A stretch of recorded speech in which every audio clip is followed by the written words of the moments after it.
Welcome to exam तक। आज है 10 अगस्त और 10 अगस्त 2021 के सभी इंपॉर्टेंट करंट अफेयर्स के क्वेश्चन हम लोग इस वीडियो में करने वाले हैं। साथ में आपको मिलेगा हर एक क्वेश्चन के साथ में डिटेल में एक्सप्लेनेशन एंड लास्ट में पूछूंगा एक क्वेश्चन जिसका आंसर देना है कमेंट बॉक्स में। तो चलिए स्टार्ट करते हैं आज का वीडियो। पीडीएफ डाउनलोड कर लेना एग्जाम तक हिंदी.com से, आपको मिल जाएगी सभी दिनों की मई से लेकर अगस्त तक की सभी पीडीएफ यहाँ पर अपडेटेड है, सो आप लोग डाउनलोड कर लीजिए। अब स्टार्ट करते हैं आज का वीडियो। फर्स्ट क्वेश्चन कौन सा, आज बहुत ही इंपॉर्टेंट क्वेश्चन है, सो वीडियो को कंप्लीट देखना। हाल ही में जो है कैबिनेट सेक्रेटरी राजीव गौबा का कार्यकाल जो कितना बढ़ाया गया, गोवा नहीं है गोबा है, तो राजीव गौबा जी का जो है कार्यकाल कितना बढ़ा दिया गया। बहुत ही इंपॉर्टेंट क्वेश्चन है, एक वर्ष के लिए इनका कार्यकाल अभी बढ़ा दिया गया है। सो अभी इनका कार्यकाल कब समाप्त होने वाला था, 30 अगस्त यानी कि इस महीने के एंड पर जो है भारत मतलब इनका जो है कार्यकाल एज अ कैबिनेट सेक्रेटरी खत्म होने वाला था। अभी इनका कार्यकाल एक साल और बढ़ा दिया, सो अगले जो है साल अगस्त तक ये रहेंगे कैबिनेट सेक्रेटरी। कैबिनेट सेक्रेटरी जो होता है एक आईएएस अधिकारी के लिए टॉप मोस्ट पोस्ट होती है, ठीक है ना, ये समझ लीजिए। कैबिनेट सेक्रेटरी मतलब कि पूरे कैबिनेट का सेक्रेटरी, ये आप लोग सोच सकते हैं। तो ये थे राजीव गौबा जी एंड इनका कार्यकाल अभी एक साल बढ़ा दिया। झारखंड कैडर के ये जो है आईएएस ऑफिसर है 1984 बैच के शायद, ठीक है ना। यहाँ पर आप लोग देख पाएंगे, ये यहाँ पर आर्टिकल मिलेगा 82 बैच के हैं, ठीक है ना। 82 बैच के झारखंड कैडर के ये आईएएस ऑफिसर हैं। 2019 में इनको कैबिनेट सेक्रेटरी अपॉइंट किया था। उसके बाद जब जम्मू कश्मीर का जो है रीऑर्गेनाइजेशन बिल हुआ, 370 वाला मामला हुआ, उस समय इनका अहम रोल था, ठीक है ना। अमित शाह जी सामने आते हैं लेकिन पीछे बैकग्राउंड में उसके पीछे बहुत सारे लोग थे, उनमें से एक थे राजीव गौबा। अभी इनका कार्यकाल और एक साल बढ़ा दिया। Cabinet secretary Rajiv Gauba gets 1 year extension, ये आप लोग देख पाएंगे, यहाँ पर आपको याद रखना। अच्छा, गृह सचिव कौन, अभी अजय कुमार भल्ला जो है वो है गृह सचिव। वर्तमान में कौन के की वीडियो में लाना चाहता हूँ, पिछले 2-3 महीने से अपडेटेड वीडियो नहीं लाई है। सो अगर आप लोग चाहते हैं कि वर्तमान में कौन के की सभी महत्वपूर्ण वीडियो जो है अभी आप लोग ला लीजिए, तो फिर कमेंट कीजिए, बहुत जल्दी वीडियो अवेलेबल हो जाएगी आप लोगों के लिए। बाकी स्टैटिक जीके की जो है पॉलिटी की हमारी थर्ड वीडियो जो है संविधान के विभिन्न भागों की जो वीडियो है वो शूट हो चुकी है। आज या कल एग्जाम तक 2.0 चैनल पर अपलोड हो जाएगी। सो 2.0 चैनल को जरूर से सब्सक्राइब करके रखो, बेल आइकन को दबाकर रखना वहां पर, तभी आपको नोटिफिकेशन मिलेगा सही से। नेक्स्ट सेकंड क्वेश्चन, हाल ही में कहां पर सिंधु यूनिवर्सिटी की स्थापना की जाएगी। बहुत ही इंपॉर्टेंट है, बहुत ही इंपॉर्टेंट, आने वाले टाइम में क्वेश्चन बनेगा कि सिंधु यूनिवर्सिटी कहां पर स्थापित की जाएगी, ठीक है ना। तो सिंधु यूनिवर्सिटी, अब सोचिए सिंधु नदी जो है ना कहाँ से बहती है, तो दो ही स्टेट आपके मन में आएंगे, दो केंद्र शासित प्रदेश, लद्दाख और जम्मू कश्मीर। उसके बाद ये पाकिस्तान में एंटर कर जाती है। तो लद्दाख में अभी आपको पता होगा नई यूनिवर्सिटी की घोषणा हुई थी, लगभग 700 करोड़ का इसका जो है बजट भी पास हो गया था, 700 से भी और ज्यादा था। तो उस यूनिवर्सिटी का नाम जो है सिंधु यूनिवर्सिटी रखा है, ये आपको इंपॉर्टेंट याद रखना। लेह में बनेगी ये यूनिवर्सिटी, लद्दाख की कैपिटल है लेह, सिंधु रिवर के किनारे स्थित है और सिंधु यूनिवर्सिटी यहाँ पर स्थापित की जाएगी। तो बहुत ही इंपॉर्टेंट, मेक श्योर आपको याद रखना है सिंधु यूनिवर्सिटी। लद्दाख की अगर बात करें, राधा कृष्ण माथुर जो है वो लद्दाख के प्रेजेंट टाइम में उपराज्यपाल है, ये याद रखना है। 31 अक्टूबर 2019 को लद्दाख बना ऑफिशियल रूप से भारत का जो है नोवा यूटी, ठीक है ना। उसके बाद अभी तो 8 यूटी है क्योंकि दादरा नगर हवेली और दमन दीव को एक कर लिया गया, तो अभी 8 यूटी है और 28 स्टेट है, ये भी थोड़ा सा याद रखना, कंफ्यूज नहीं होना है। अभी 9 नहीं है, 8 ही है। नेक्स्ट थर्ड क्वेश्चन, हाल ही में गोगरा सीमावर्ती क्षेत्र कहां पर चर्चा में, ये बहुत चर्चा में है। सो गोगरा सीमावर्ती क्षेत्र जो है ना, इस तरह के क्वेश्चन वेरियस टाइप्स में एग्जाम में बनते हैं कि हाल ही में गोगरा क्षेत्र चर्चा में था, ये किस राज्य में है। तो गोगरा जो है ना ये फॉरवर्ड पोस्ट है इंडिया चाइना बॉर्डर पर, ठीक है ना। तो ये तो आपको क्लियर होना जाना चाहिए, सीमावर्ती क्षेत्र है किस देश के साथ, चाइना के साथ लगती है सीमा यहाँ पर, और ये है लद्दाख में। अब लद्दाख में है तो ये चर्चा में क्यों थी भाई साहब, क्या हो गया, तो यहाँ पर जो लगातार अगर बात के पिछले साल जब गलवान वाला जो इंसिडेंट हुआ था उसके बाद से स्टैंड ऑफ बना हुआ है लगातार। लेकिन इस पोस्ट पर पर्टिकुलर अभी जो है मीटिंग्स के बाद यहाँ से जो है सेना, दोनों देशों की सेनाएं पीछे हटी है। तो गोगरा क्षेत्र आपको याद रखना है लद्दाख में, यहाँ से अभी सेनाएं को जो है पीछे खिसकाया गया है। यहाँ पर आप लोग देख पाएंगे आर्टिकल है, India China pull out troops from Gogra in Ladakh, third designation in region, यहाँ पर आप लोग देख पाएंगे। एंड यहाँ पर आप लोग देख पाएंगे इंडियन आर्मी के ट्रक्स जो हैं ये अभी वापस से वहां पर बॉर्डर से आ रहे हैं। यहाँ पर लिखा हुआ है 4 to 5 5 अगस्त, 4-5 अगस्त को जो है ये फैसला हुआ था, अभी मैं आपको बता रहा हूँ। थोड़ा सा लेट हो गया क्योंकि ओलंपिक्स वगैरह के कारण काफी सारे क्वेश्चंस नहीं करवा पा रहा था। तो ये आप लोग देख पाएंगे 12 अगर बार की है 12वीं बार ये जो है मीटिंग्स हुई इंडिया चाइना के बीच में, एंड उसके बाद ये फैसला किया गया यहाँ पर। नेक्स्ट अगर बात किया फोर्थ क्वेश्चन की, फोर्थ क्वेश्चन है कौन सा है, हाल ही में ये आज यहाँ पर लद्दाख से संबंधित 3 क्वेश्चन, ठीक है ना। तो लद्दाख बहुत इंपॉर्टेंट करंट अफेयर्स में, काफी दिनों से करंट अफेयर्स नहीं आ रहा था, मतलब रेगुलर लद्दाख के बारे में अपडेटेड। सो यहाँ पर आप लोग देख पाएंगे चौथा क्वेश्चन भी लद्दाख से संबंधित, हाल ही में किस केंद्र शासित प्रदेश ने भारतीय नागरिकों के लिए इनर लाइन परमिट समाप्त कर दी है। बहुत ही इंपॉर्टेंट है इनर लाइन परमिट, ये जो है ना इनर लाइन परमिट ये क्या है पहले तो ये समझ लीजिए। सबसे पहले किसने लाई थी, तो सबसे पहले ये काम अंग्रेजों का ही था, ठीक है ना। अंग्रेजों ने लगभग 1873, अब मैं आपको बता रहा हूँ ना ये डेट, ये लगभग 1873 ही है। इसमें अंग्रेजों ने क्या किया था कि जो नॉर्थ ईस्ट इंडिया ना, वहां पर भारतीय व्यापारियों को आने से प्रतिबंध लगाने के लिए, मतलब इंडियन जो मर्चेंट्स थे उनको उस तरफ नहीं आने दिया जाना, उसके लिए स्पेशल परमिट जारी की थी कि इस रीजन में आना है तो परमिट लेकर आना पड़ेगा, इनर लाइन परमिट। और जब स्वतंत्र हुआ उसके बाद भी इनर लाइन परमिट शुरू रही, हालांकि उसके बाद व्यापार के लिए भी। और मतलब ये क्यों होती है, एक तो सिक्योरिटी, साथ में जो है वहां पर अगर बात की जाए वहां की जो संस्कृति होती है, जो आदिवासी जनसंख्या के कारण, तो उन कारण उनकी संरक्षित करने के लिए वहां पर इनर लाइन परमिट की अगर बात की घोषणा की जाती है। अभी 4 स्टेट जो नॉर्थ ईस्ट इंडिया के हैं वहां पर इनर लाइन परमिट है, कहीं कहीं तो पूरे स्टेट में, किसी किसी स्टेट के किसी पर्टिकुलर रीजन में। जैसे अगर 4 स्टेट कौन से, अरुणाचल प्रदेश है, मणिपुर है, मिजोरम है, एंड अगर बात की नागालैंड है। तो मिजोरम एंड अरुणाचल प्रदेश तो 100% इनर लाइन परमिट में आ जाते हैं। कुछ एरिया असम का भी था लेकिन अभी शायद नहीं है, और लद्दाख में था कुछ एरिया जो कि अभी हटा दिया है। अभी जो है लद्दाख एडमिनिस्ट्रेटर ने घोषणा की है कि जो भी टूरिस्ट आ रहे हैं इंडियन, उनके लिए जो है इनर लाइन परमिट की कोई जरूरत नहीं है, वो बिना इनर लाइन परमिट के जो है लद्दाख के इन क्षेत्रों में आ सकते हैं, घूम सकते हैं। इसके लिए जो है टूरिज्म को बढ़ावा मिलेगा लद्दाख में, क्योंकि फिर इनर लाइन परमिट होती है तो काफी सारे लोग और भी आना नहीं चाहते, क्योंकि काफी सारे लोगों को ये भी लगता है कि हो सकता है सिक्योरिटी थ्रेट हो या कुछ भी हो।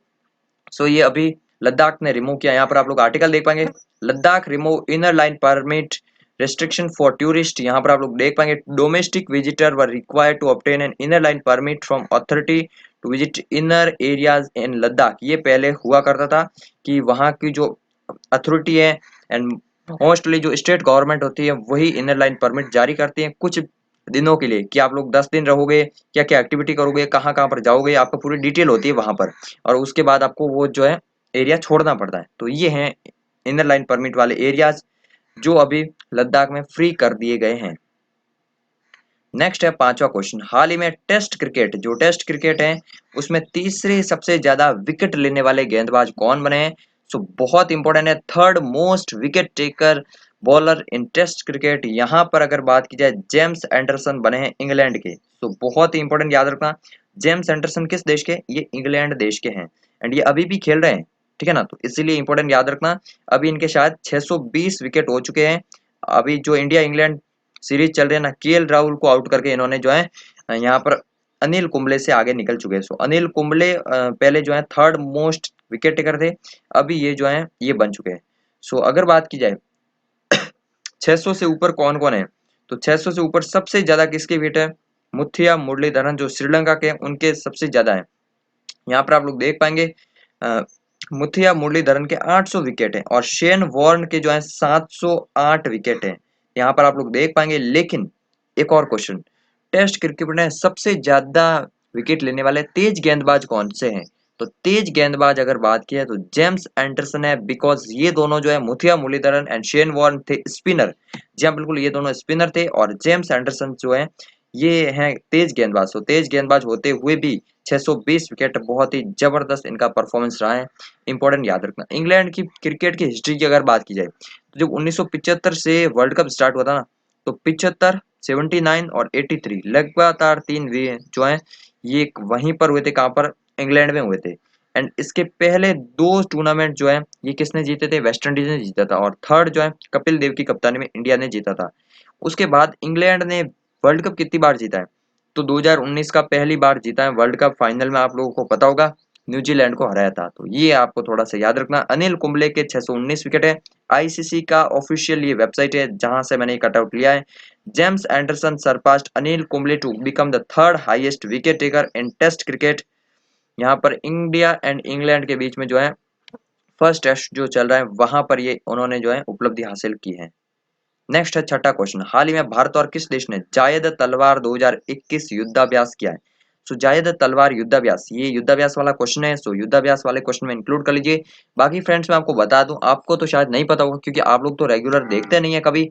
एग्जाम तक हिंदी.com की जो वेबसाइट है वहां पर मैं आपको बता दूं लगभग 60 से भी ज्यादा जीके के टॉपिक्स पर वहां पर अपडेटेड किया गया है सब्जेक्ट वाइज। तो आप लोग जाकर पढ़िए, जिसमें युद्धाभ्यास का भी यहाँ पर लिया हुआ है टॉपिक। सो जरूर से पढ़िएगा, जब भी आपको टाइम मिले कुछ भी फ्री, रोज का एक आर्टिकल पढ़ो, आधा पढ़ो, लेकिन इससे आपको जो है आपकी नॉलेज गेन होगी। सो जरूर से पढ़िए। यहाँ पर जावेद तलवार जो है ना, ये जायद तलवार 2021 युद्धाभ्यास जो है अभी यूएई और इंडिया ने किया है। इंपॉर्टेंट याद रखना कहाँ पर किया, तो अबू धाबी में ही किया है। और ये यहाँ पर किया है युद्धाभ्यास, जो बहुत इंपॉर्टेंट याद रखना, यूएई इंडिया ने।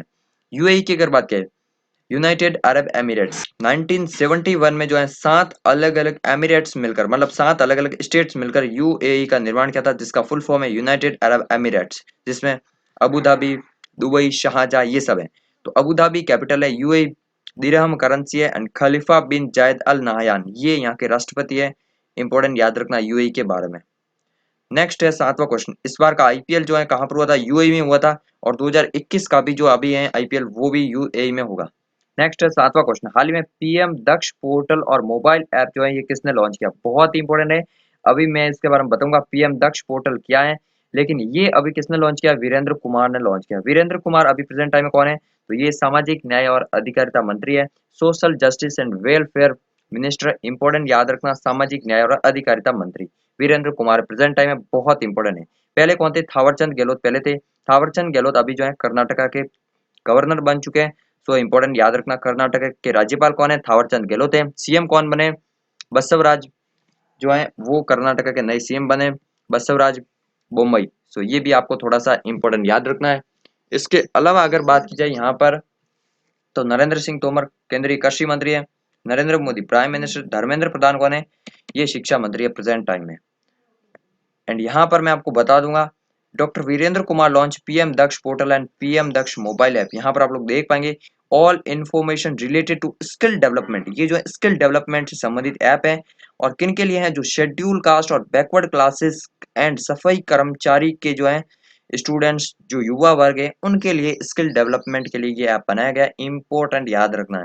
तो समझ गए, शेड्यूल कास्ट जो एससी वाले हैं, जो बैकवर्ड क्लासेस, सफाई कर्मचारी, उनके जो युवा हैं, उनके लिए स्किल डेवलपमेंट विकसित करने के लिए ये पीएम दक्ष पोर्टल लॉन्च किया है और ऐप भी लॉन्च किया है।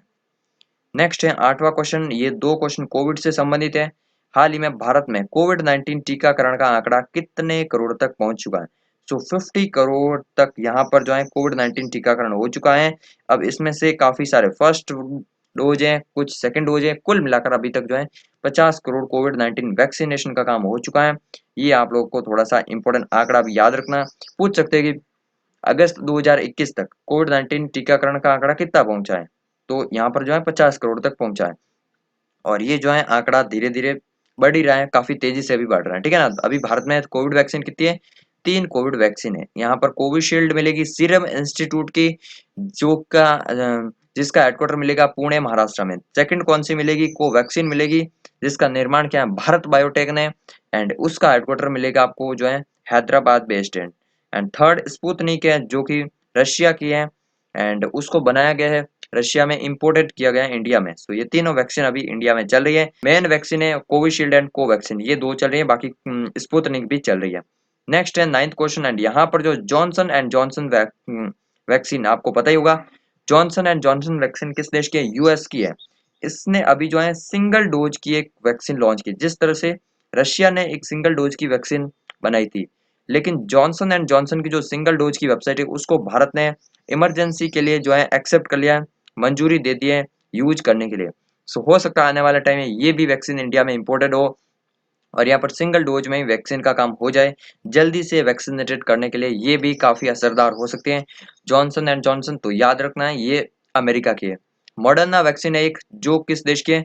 वो भी अमेरिका की है, ये आपको याद रखना है। Moderna and Johnson. बाकी जो भी है इतनी इंपॉर्टेंट नहीं है। अगर बात की रशिया की स्पुतनिक, याद ही रखना है, इंपॉर्टेंट ये। जो हमारी कोविशील्ड है वो ऑक्सफोर्ड द्वारा जो है सपोर्टेड है। सो ये आपको याद रखना है। ये थे आज के सभी करंट अफेयर्स के क्वेश्चन। अब अगर बात करें जीके की ई बुक, आप लोग को जो है सभी टॉपिक वाइज नोट्स जीके के शॉर्ट टाइम में पढ़ने हैं जल्दी से। 50+ टॉपिक मिलेंगे आपको, 90+ पेज है एंड 25 रुपए की ई बुक है, खरीद सकते हैं। लिंक नीचे डिस्क्रिप्शन में दिया है।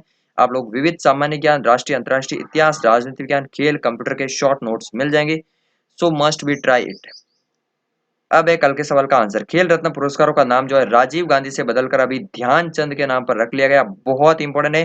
कितनी प्राइज है? 25 लाख। कब से स्टार्ट हुआ? 1991 से स्टार्ट हुआ, ठीक है ना। एक ध्यानचंद पुरस्कार और है जो लाइफ टाइम अचीवमेंट के लिए दिया जाता है, वो 2002 में स्टार्ट किया था अटल बिहारी वाजपेयी के टाइम पे। इंपॉर्टेंट याद रखना, 10 लाख का कैश प्राइज है उसमें। और ये अभी ध्यानचंद के नाम पर खेल रत्न का अवार्ड नाम शुरू किया। सो दोनों में कंफ्यूज नहीं होना, अलग अलग याद रखना है। ये जब अवार्ड आएगा तो आएगा ध्यानचंद खेल रत्न अवार्ड, और वो आएगा तो वो ओनली आएगा ध्यानचंद अवार्ड या फिर ध्यानचंद लाइफ टाइम अवार्ड। हो सकता है आने वाले टाइम उसका नाम बदल कर कुछ अलग रख ले। हाल ही में टोक्यो ओलंपिक में किसने गोल्ड मेडल जीता है? ऑब्वियसली बात है, सब लोग जानते हैं।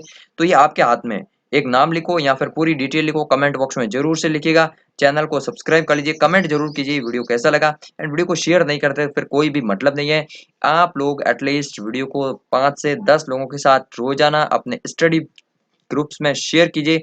खुद देख लेते हैं दूसरों के साथ शेयर क्यों नहीं करते। जल्दी से अभी शेयर कीजिए पहले, फिर वीडियो को एंड करना। तो मिलते हैं एक नए वीडियो में, तब तक के लिए जय हिंद, जय भारत।